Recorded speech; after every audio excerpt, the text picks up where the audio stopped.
আনতেছেন। আবু জেহেল যখন চলে গেল, আমির হামজা যখন ফিরে আসলেন, আমির হামজার যারা আত্মীয় স্বজন ছিল, বিশ্ব নবীর অন্যান্য আত্মীয় স্বজন যারা ছিল, ডাকতে বলে, ও আমির হামজা, এই মোহাম্মদ তোমাদের কি ক্ষতি করেছে? এই মোহাম্মদ তোমার কি ক্ষতি করেছে? ভাতিজা মোহাম্মদ শুধুমাত্র কেবলমাত্র কোরআনের দাওয়াত দেয়, আল্লাহর কথা বলে, এটাই তো বলে। আমাদের পাকা ধানে মই দেয় নাই, আমাদের সম্পদগুলো লুটে নেয় নাই, আমাদের অত্যাচার করে নাই, নির্যাতন করে নাই। তাহলে কেন তোমার ভাই তুমি আমির হামজা বেঁচে থাকতে আবু জেহেল বিশ্ব নবীকে মেরে গেল, বেহুশ করে গেল, রক্তাক্ত করে গেল? আমির হামজা, তুমি কি এর একটা বিচার করবা না আমরা করব? আমির হামজা বাড়ির ভিতরে প্রবেশ করলেন না, শিকার থেকে ফিরে আসেন, ওই অবস্থায় চলে গেলেন আবু জেহেল কোথায় আছে খবর নেওয়ার জন্য। খবর যখন নিলেন কোথায় আছে আবু জেহেল, তথ্য অনুযায়ী জায়গা মতো পৌঁছে গেলেন। যাওয়ার পরে আবু জেহেলকে বলে, ওরে আবু জেহেল, তুই কি মনে করেছিস মোহাম্মদ একা? মোহাম্মদের কেউ নাই, তার বেটা আব্দুল্লাহ, তার পিতা আব্দুল্লাহ নাই, তাই বলে কামি চাচা আমির হামজা নাই, ওরে ওকে কেন মেরেছিস? কি অপরাধ করেছেন? আবু জেহেল বললে, বোঝো না, ও আমার বাপদাদার ধর্মের উপরে চুন কালিমার কাছে কালেমার দাওয়াত দিতে এসেছেন, এজন্য তো মেরেছি। আমির হামজা কোনো কথা শুনলেন না, আবু জেহেলকে পিটালেন, রক্তাক্ত করলেন, মাথা ফাটিয়ে রক্ত ফিনকি দিয়ে বের হয়ে গেলেন। এই অবস্থা করে আমির হামজা বাড়িতে চলে গেলেন। বিশ্ব নবীর কাছে গিয়ে বলল, ও ভাতিজা মোহাম্মদ, একটা সংবাদ তোমাকে দেই, ভালো সংবাদ তোমাকে একটা দেই। বিশ্বনবী বলল, চাচা কি খবর আমাকে আপনি দিবেন? আমির হামজা ডাক বলে, ও মুহাম্মদ, এই মুহূর্তে আমি গিয়েছিলাম আবু জেহেলের কাছে, তোমাকে যে আবু জেহেল মেরেছে, তোমাকে যে রক্তাক্ত করেছে, তোমাকে যে বেহুশ করে দিয়েছে, সেই আবু জেহেলকে আমি মেরে রক্তাক্ত করে এসেছি, আর তাকে মাথা ফাটিয়ে দিয়ে ফিনকি দিয়ে রক্ত বের করে দিয়ে এসেছি। ও ভাতিজা মোহাম্মদ, তুমি কি খুশি হও নাই?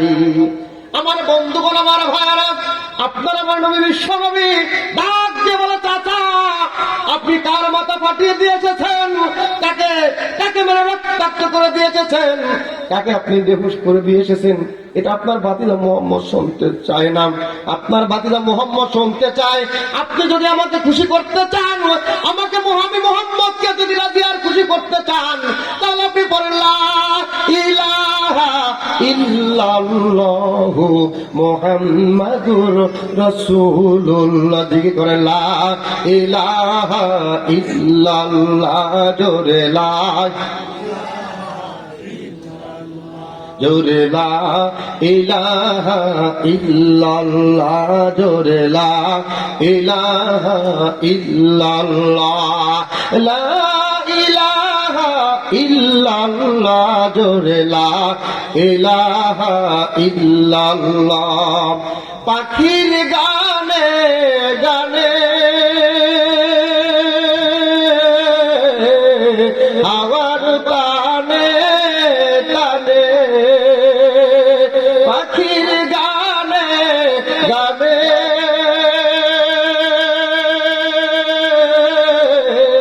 হাওয়ার টানে টানে, ওই নামের ওই সুর শোনা যায়, ওই নামের ওই সুর শোনা যায়, হলে পাগল পারা, জোরে লা ইলাহা ইল্লাল্লাহ, জোরে লা ইলাহা ইল্লাল্লাহ, লা ইলাহা ইল্লাল্লাহু মুহাম্মাদুর রাসূলুল্লাহ সাল্লাল্লাহু আলাইহি ওয়াসাল্লাম। আমার বন্ধুগণ, আমার ভাইয়েরা, বিশ্বনবী বলল, চাচা আপনি কার মাথা ফাটিয়ে দিয়ে এসেছেন? এটা শুনলে আপনার ভাতিজা খুশি হবে না। আপনি কাকে রক্তাক্ত করেছেন? এই কথা শুনলে আপনার ভাতিজা মুহাম্মদ খুশি হবে না। খুশি হব তখন কালেমা পড়ে মুসলমান হবেন, যখন জোরে বলেন আল্লাহু আকবার।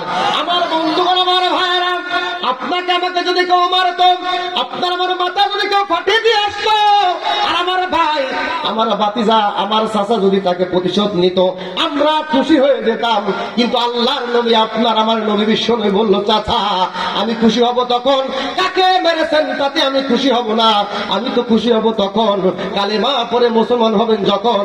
জোরে জোরে বলেন আল্লাহু আকবার।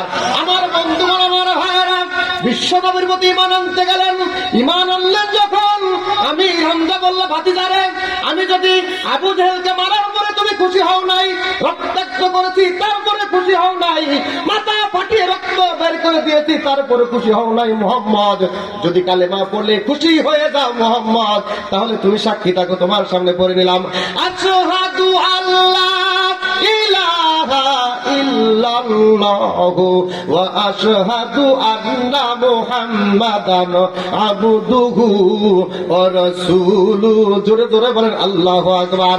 আমার বন্ধুগণ, আমার ভাইয়েরা, সুতরাং ঈমানদার যদি হতে হয়, আল্লাহ তাআলা বলতেছেন ইয়া আইয়ুহাল্লাযীনা আমানু ওয়া হাজারু। রব্বুল আলামিন প্রথম বললেন ঈমান আনতে হবে। কি আনতে হবে? ঈমান অর্থ কি? ঈমান অর্থ কি? বিশ্বাস বা আত্মসমর্পণ করা। আমার বন্ধুগণ, আমার ভাইরা, ওইদিকে যাওয়া যাবে না, টাইম কম। এবার আসেন, আল্লাহ তাআলা বললেন ঈমান আনতে হবে। আল্লাহ রাসূলের একজন সাহাবী ছিলেন, নাম তার আব্দুল উজ্জা। আমরা সকলেই তার ঘটনা জানি, জানি কি জানি না, জানি কি জানি না। আমার বন্ধুগণ, আমার ভাইরা, এই আব্দুল উজ্জা ছোটবেলায় তার বাপকে হারিয়েছেন, এতিম অবস্থায় চাচার কাছে লালিত পালিত। আস্তে আস্তে যখন বড় হয়ে গেলেন, বিশ্বনবী যখন নবুয়ত প্রাপ্ত হয়ে গেলেন, বিশ্বনবী যখন নবুয়ত প্রাপ্ত হয়ে গেলেন, চতুর্দিকে সংবাদ ছড়িয়ে গেল আব্দুল্লাহর বেটা মুহাম্মদ কালেমা দাওয়াত দিচ্ছে, এক আল্লাহর পথে দাওয়াত দিচ্ছে। চতুর্দিকে যেন ছড়িয়ে গেল সংবাদটা। আব্দুল উজ্জা চিন্তা করলেন, চাচার কাছে আছি, চাচারা বর্তমানে তো আমি কিছু করতে পারবো না। আব্দুল উজ্জা একদিন ডাক দিলে, চাচা আপনি কি মুহাম্মদ সাল্লাল্লাহু আলাইহি সাল্লামের প্রতি আপনার ধারণা কি? আব্দুল উজ্জা চাচা বলল, আমার তো তাই মনে হয়, তিনি নবী, আল্লাহর পক্ষ থেকে পাঠানো একজন পয়গম্বর, তিনি সত্যবাদী, আমার তো বিশ্বাস হয়, মনে হয়। বলছে আপনি কি ঈমান আনবেন তার প্রতি? আব্দুল উজ্জা চাচাকে ডাক দিয়ে, চাচা আপনি কি ঈমান আনবেন? বলছে কখনো নয়। আব্দুল উজ্জা বলল, চাচা আমি চিন্তা করলাম আপনি ঈমান আনবেন আগে, তারপরে আপনি দাওয়াত দিবেন। আপনার দাওয়াত পেয়ে আমি আব্দুল উজ্জা কালেমা পড়ে ইসলাম গ্রহণ করব। কিন্তু আপনি যখন বলেছেন ঈমান আনবেন না যখন স্বীকার করেছেন, ও চাচা আপনি সাক্ষী থাকেন, আপনার সামনে পড়ে লা ইলাহা ইল্লাল্লাহু মুহাম্মাদুর রাসূলুল্লাহ সাল্লাল্লাহু আলাইহি ওয়াসাল্লাম। চাচা ডাক দিয়ে, আব্দুল উজ্জা রে, তুমি কি জানো এর পরিণতিটা কি? বলছে তা আমি জানি না। আব্দুল উজ্জা শোনো, কালেমা পড়ে মুসলমান হয়ে গেল, তুমি তো আমার বাড়িতে থাকো, আমার ঘর বাড়ি ছাড়তে হবে। বলছে রাজি আছি। কি আছি? রাজি আছি। আব্দুল উজ্জা বলল, ঠিক আছে রাজি আছি। চাচা ডাক দিল, আব্দুল উজ্জা রে, তোমাকে যে ছাগল গরু উট মুরগি দুম্বা আমি দিয়েছি, এগুলো ছাড়তে বলছে, ছেড়ে দিলাম। বলছে আব্দুল উজ্জা রে, শুধু তাই নয়, তোমার পরনে যে লুঙ্গি আছে, গায়ে যেই জামা আছে, ওটাও আমার টাকায় কিনা, ওগুলাও দিয়ে দিতে হবে। আমার বন্ধুগণ, আমার ভাইরা, আব্দুল উজ্জা বলল ঠিক আছে দিয়ে দেব। গা থেকে জুব্বাটা খুলে ফেলে দিলেন, পরন থেকে লুঙ্গিটা পায়জামাটা খুলে দিয়ে দিলেন। এই যুবক মানুষ উলঙ্গ অবস্থায় উলঙ্গ হয়ে দৌড় মারলেন, বাড়িতে মায়ের কাছে গেলেন। মায়ের কাছে যাওয়ার পরে মা এই যুবক ছেলেকে উলঙ্গ অবস্থায় দেখে দুই চোখ তার দুই হাত দিয়ে চেপে ধরেছে। বলছে, বাবারে তোমার এই অবস্থা কেমনে হয়েছে? এই অবস্থায় তোমাকে কে করেছে? আমার বন্ধুগণ, আমার ভাইরা, আপনাদেরকে বলতে চাই, ঈমান আনতে গিয়ে সাহাবীদের জীবন দিতে হয়েছে, ঈমান আনতে গিয়ে সাহাবীদের ঘর বাড়ি ছাড়তে হয়েছে, ঈমান আনতে গিয়ে তাদেরকে দেশ ছাড়া হতে হয়েছে। আজকের জমিনের দিকে তাকান, আজকের পৃথিবীর দিকে তাকান, যারাই কোরআনের দাওয়াত দিয়েছে, কোরআনের হক কথা বলেছে, কালেমার দাওয়াত দিয়েছে, তাদেরকেও দেশ ছাড়া করেছে, নিবন্ধন বাদ দিয়েছে, তাদেরকে বাংলার জমিন থেকে তাদেরকে ফাঁসির কাস্তে ঝুলিয়ে বিদায় করেছে কোরআনের পাখি আল্লামা দেলোয়ার হোসেন সাঈদী। যেই মানুষটিকে এমন কেউ নাই ভালোবাসে না, বাংলার জমিনে 50টি বছর কোরআনের দাওয়াত দিয়েছে, পৃথিবীর 50টি দেশে কোরআনের কথা বলেছে। সেই মানুষটিকেও দীর্ঘ 13টি বছর কারারুদ্ধ করে জেলখানায় পচিয়ে মারার চেষ্টা করেছিল, তারা পারে নাই। ফাঁসির কাস্তে ঝুলিয়ে মারতে চেয়েছিল, তারা পারে নাই। কিন্তু তারা শেষমেশ বিষাক্ত ইনজেকশন দিয়া কোরআনের পাখিটাকে বাংলার জমিন থেকে বিদায় করে দিয়েছে। আমার আল্লাহ তার 1 বছর পরে স্বৈরাচারকে বাংলার জমিন থেকে বিদায় করে দিয়েছে। মুসলমান কথা বলেন ঠিক না বেঠে? আল্লাহ আছে না নাই? আল্লাহ তাআলা বলতেছেন আমি ছাড় দেই ছেড়ে দেই নাই। অতীতে আমি আল্লাহর সাথে পাল্লা দিয়েছিল যারা, কল্লা হারিয়েছিল তারা, আজও পাল্লা দেবে যারা, কল্লা হারাবে তারা, বাঁচার কোন লাইন থাকবে না। আমার বন্ধুগণ, আমার ভাইরা, ফেরাউন বাড়াবাড়ি করেছিল, নীল নদে ডুবে মরেছে।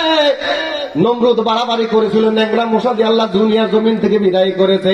এরকম করে আবু জেহেল বাড়াবাড়ি করেছিল 12 বছর আর 13 বছর, দুইজন যুবকের মাধ্যমে, মাজার মুআজের মাধ্যমে আল্লাহ তাআলা ওই আবু জেহেলকে দুনিয়ার জমিন থেকে বিদায় করেছে। আর আমরা নিশ্চয়কে দেখলাম, ইতিহাস পড়েছি, গৌর গোবিন্দর ইতিহাস পড়েছি। গৌর গোবিন্দ ইসলামের সাথে বেয়াদবি করার কারণে, কোরআনের সাথে বেয়াদবি করার কারণে, আলেমদের সাথে বেয়াদবি করার কারণে বাংলার জমিনে শাহজালালের লিল্লাহে তাকবীর আল্লাহু আকবার স্লোগান দেওয়ার পরে গৌর গোবিন্দর প্রাসাদ থরথর করে কেঁপেছিল। গৌর গোবিন্দ পিছনের দরজা দিয়ে পালিয়েছিল। কথা বলেন ঠিক না বেঠে? আমরা দেখলাম 16 বছর পরে বাংলার জমিন থেকে গৌর গোবিন্দর উত্তরসূরি, আবু জাহেলের উত্তরসূরি, ফেরাউনের উত্তরসূরি আর নমরুদের উত্তরসূরি ওর খালাতো বোন পিছনের দরজা দিয়ে পালিয়েছে। মুসলমান কথা বলেন ঠিক না বেঠে? পালাবো না। আমার বন্ধুগণ, আমার ভাইরা, পালানো তোমাকে লাগবে না। আল্লাহ তাআলা বলতেছেন আমি ছাড় দেই ছেড়ে দেই না। অতীতে আমি আল্লাহর সাথে যারা দিয়েছিল পাল্লা, তাদের রাখিনি ঘাড়ে কল্লা, আজও যারা দেবে পাল্লা থাকবে না ঘাড়ের কল্লা। কথা বলেন ঠিক না বেঠে? পালা রে পালা, জলদি পালা, নইলে তোদের গলে ঝুলবে তালা। পালা রে পালা, জলদি পালা, নইলে তোদের গলে ঝুলবে তালা।